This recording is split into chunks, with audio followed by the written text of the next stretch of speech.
Hello प्यारे बच्चों, आज हम क्लास 7 कक्षा 7 पाठ 2 दादी की घड़ी के अभ्यास प्रश्न हल करेंगे। प्रश्नोत्तर हल करेंगे।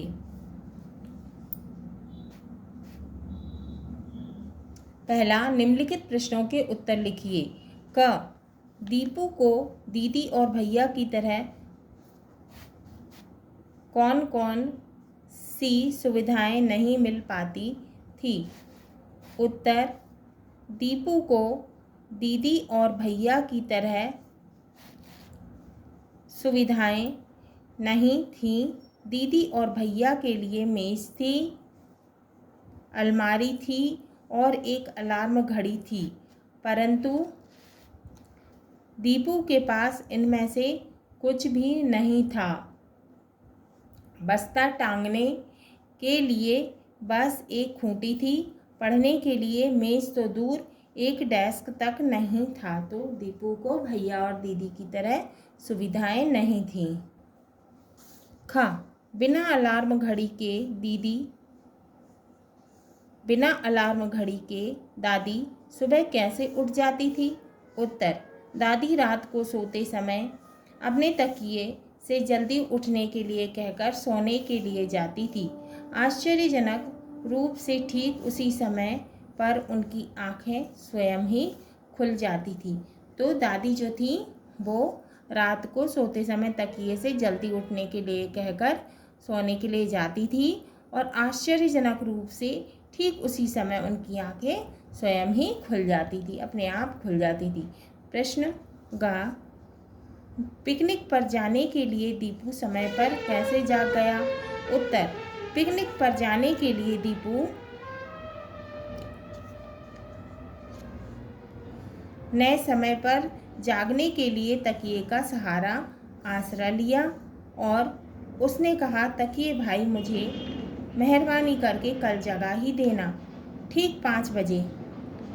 7 बजे तो मेरी बस निकल जाएगी। इस विधि से दीपू पिकनिक पर जाने के लिए समय से पहले जाग गया।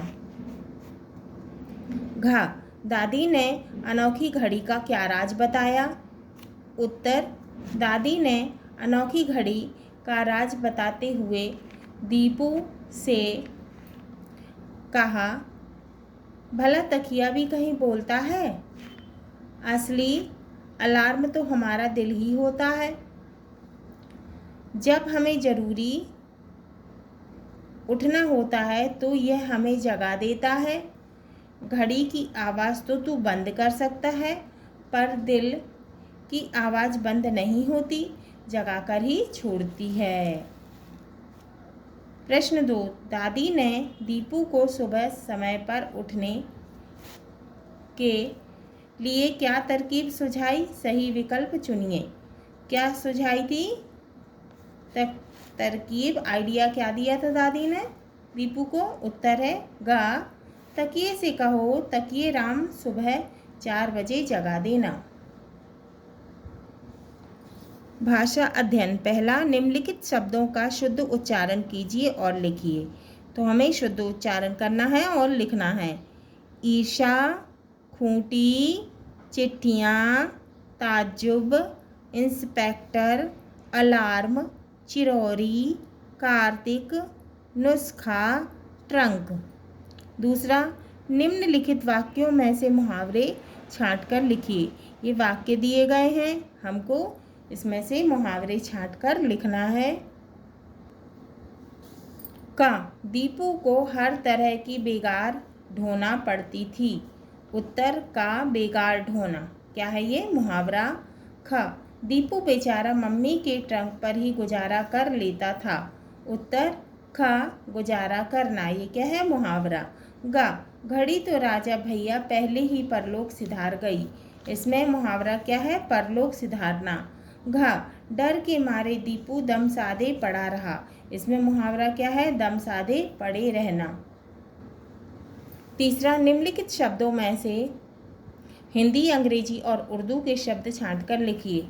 चौक, एवज, मुसीबत, रौब, क्लास, खबर, ख्याल, मॉनिटर, अन्याय, दखल, डेस्क, सुर, बाकायदा, अलार्म, ताज्जुब, परीक्षा, इंस्पेक्टर, टर्मिनल, दया, लैंप, परलोक। हिंदी वाले शब्द: रौब, अन्याय, सुर, परीक्षा, दया, परलोक। अंग्रेजी: chalk, dust, class, chalk, class, desk, monitor, alarm, terminal, inspector, lamp. Urdu: एवज, मुसीबत, खबर, ख्याल, दखल, बाकायदा, ताज्जुब। प्रश्न 4, भी और पर निपात वाले वाक्य पाठ से छांटकर लिखिए। तो पाठ से छांटकर हमें कौन कौन से भी और निपात वाले शब्द वाक्य लिखना है। अब निपात क्या है, ध्यान से पढ़िए। दीपू चौथी कक्षा में पढ़ता है और अपनी कक्षा का मॉनिटर भी है। इस वाक्य में भी निपात का प्रयोग अतिरिक्त विशेषता दर्शाता है। तो विशेषता क्या है इसकी? भी। ये क्या है? निपात है। निपात हिंदी में कुछ ऐसे अव्यय शब्द हैं जो वाक्य में किसी शब्द या पद पर जोर बल देने के लिए उस शब्द या पद के बाद आते हैं। इस प्रकार के शब्दों को निपात कहते हैं। उदाहरण के लिए ही, भी, तो, मात्र, तक, ना, नहीं, मत, पर।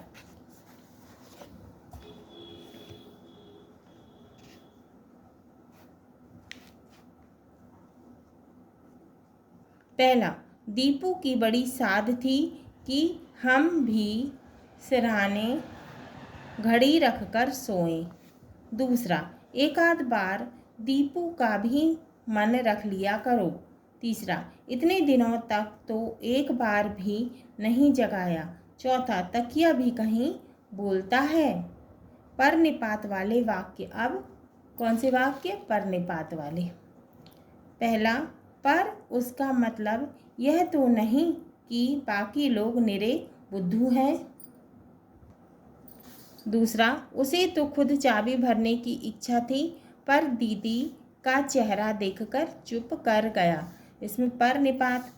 तीसरा, सारी बात तो बिस्तर पर इधर से उधर चहलकदमी करते रहते हो।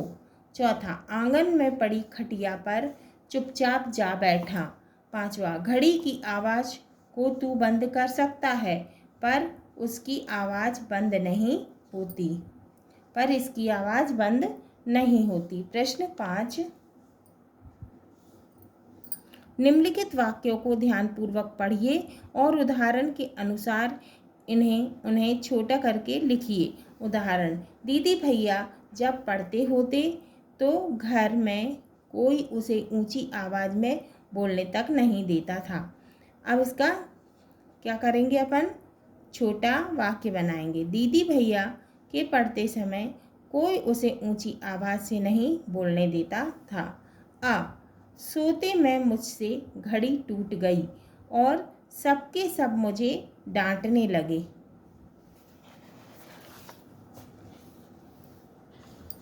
आ, छोटा वाक्य, सोते समय घड़ी टूटने पर सबके सब मुझे डांटने लगे।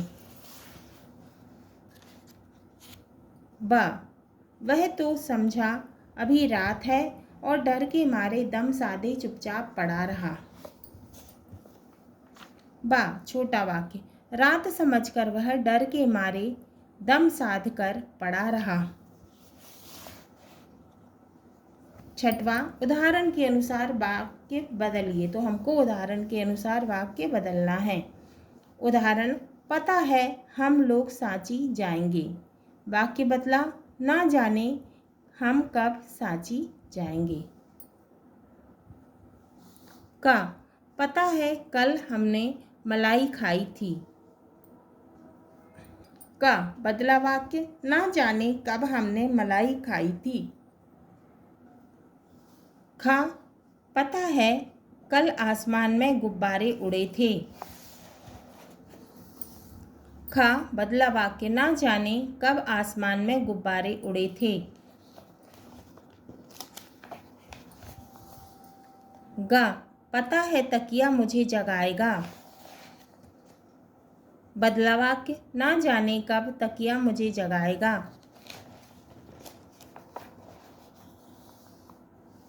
घ, पता है मम्मी पापा मुझे समझ पाएंगे। बदला वाक्य, ना जाने कब मम्मी पापा मुझे समझ पाएंगे।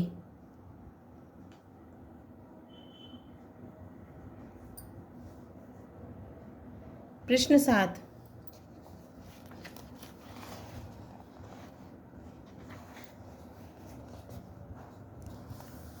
निम्नलिखित वाक्यों में शब्दों को सही क्रम में लिखिए। का है अपनी भी मॉनिटर का कक्षा दीपू। सही वाक्य, दीपू अपनी कक्षा का मॉनिटर भी है।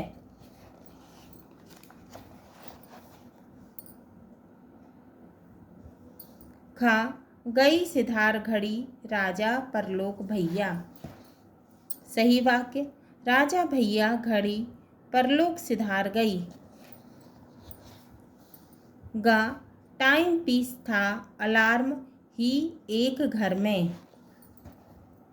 सही वाक्य, घर में एक ही टाइम पीस अलार्म थी। घ, अलार्म तो दिल है होता असली में हमारे। सही वाक्य, असली अलार्म तो हमारे दिल में है।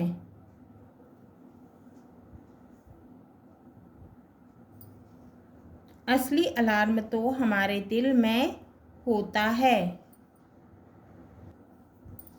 8वां, सही विकल्प चुनकर रिक्त स्थानों की पूर्ति कीजिए। का, दीपू से सभी ईर्ष्या करते थे। तो इसमें क्या है विकल्प सही? ईर्ष्या। ख, दीपू की आधी जान तो पापा के पास बैठने पर ही निकल जाती थी। तो इसमें क्या है सही विकल्प? आधी जान। ग, स्टूल शब्द विदेशी है। इसमें क्या है विकल्प सही? विदेशी। घ, दीपू पिकनिक के लिए सांची जा रहा था। तो इसमें क्या है सही विकल्प? सांची।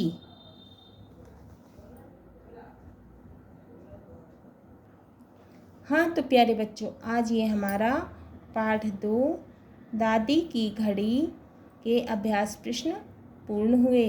अगले वीडियो में हम पाठ 3 पढ़ेंगे।